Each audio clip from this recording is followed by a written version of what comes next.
welcome to the Asian College of Journalism.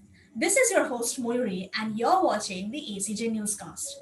For this newscast, we have as our guest Jeff Jarvis, journalist par excellence and professor at the City University of New York's Newmark Journalism School. He pioneered online journalism, blogging, and the teaching of entrepreneurial journalism in the US. On September 18, 2020, he spoke to the students of ACJ on the topic of social journalism. The essence of social journalism is to view journalism as a service, not as a product. Since the days of Gutenberg, since printing, since journalism was created, the first newspaper was created a century and a half after movable type. Newspapers took their form in the centuries thereafter. We tend to think that we're in the business of making a product that we print filled with something we call content.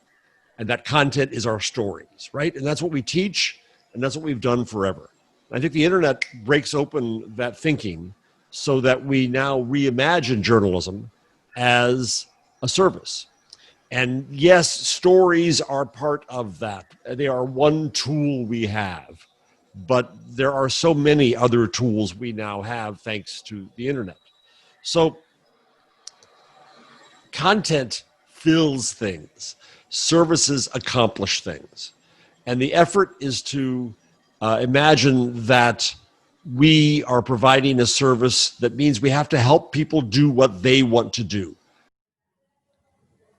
Can journalism ever be fully objective? This is a question that we as aspiring journalists often have to face. And although it is not easy to answer the question of objectivity in journalism, Jeff Jarvis's views on it clear the fog to a great extent.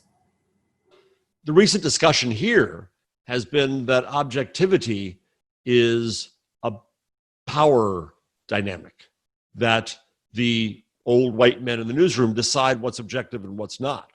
And so when an African-American journalist comes into the newsroom and says, I have a story about this, or I want to cover this, they're often told, oh, you can't cover Black America because you're Black, which is ridiculous because white America covers white America all the time, because you're not going to be objective, because you have a lived experience.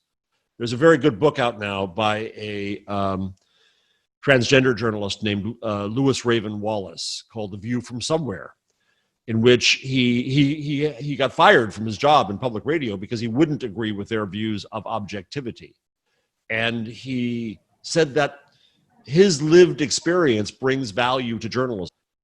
To not let that color his journalism to the extent that he's purely an advocate. He has to have intellectual honesty and tell people the uncomfortable truths that he finds.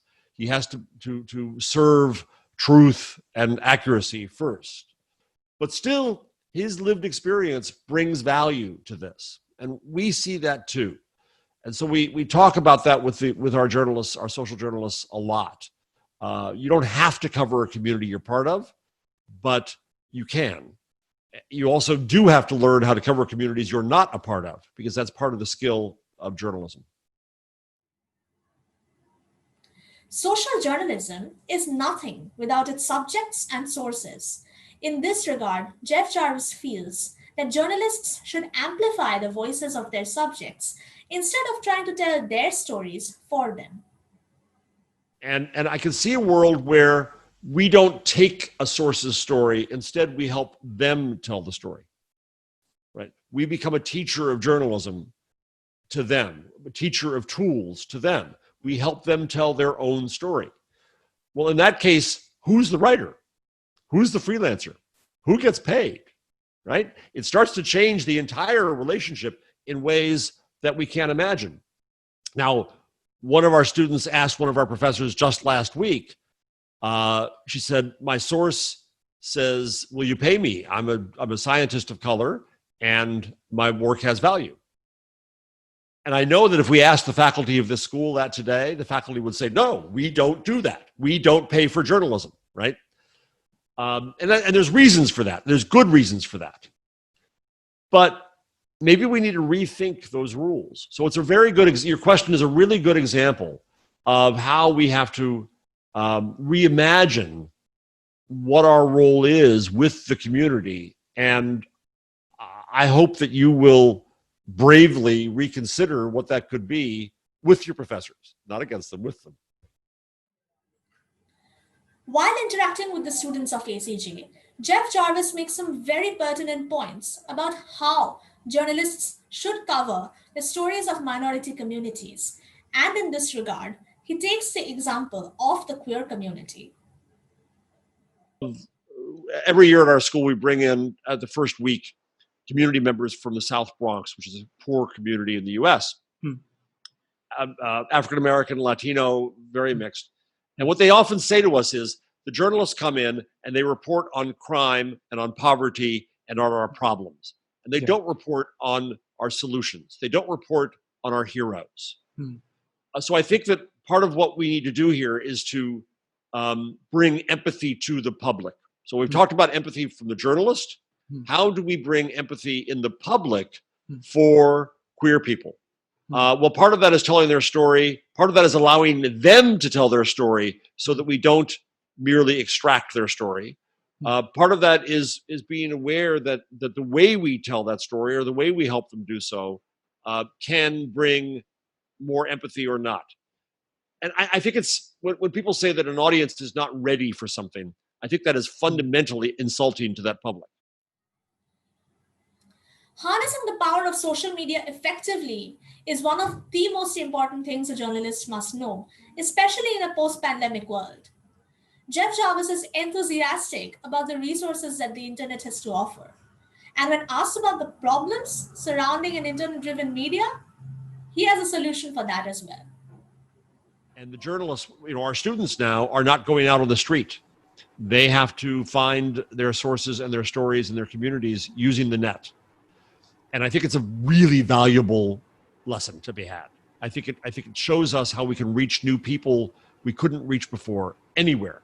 We can find people who didn't want to be seen or didn't happen to run into on the street. So I think that we're now at the point where the internet is invaluable to journalism, to find people of various communities, to listen to them, and to understand them. And so I think that's what's going to continue to happen. Now, media companies are struggling still with their business online and in digital and in mobile, and they're going to continue to do that. And we could do another session just about business models and how that operates. And so some of them are not going to succeed. But I also think, again, the opportunity is for you to think entrepreneurially and to start new ventures online. You are going to be the ones to reinvent journalism. I'm depending upon you to do that. That was the brilliant Jeff Jarvis, straight from New York, speaking to the students of Asian College of Journalism. Thank you for watching the ACJ Newscast. This is your host, Moyuri, signing off. Keep an eye on our Facebook page, Asian College of Journalism, and our Twitter handle, @ACJ India.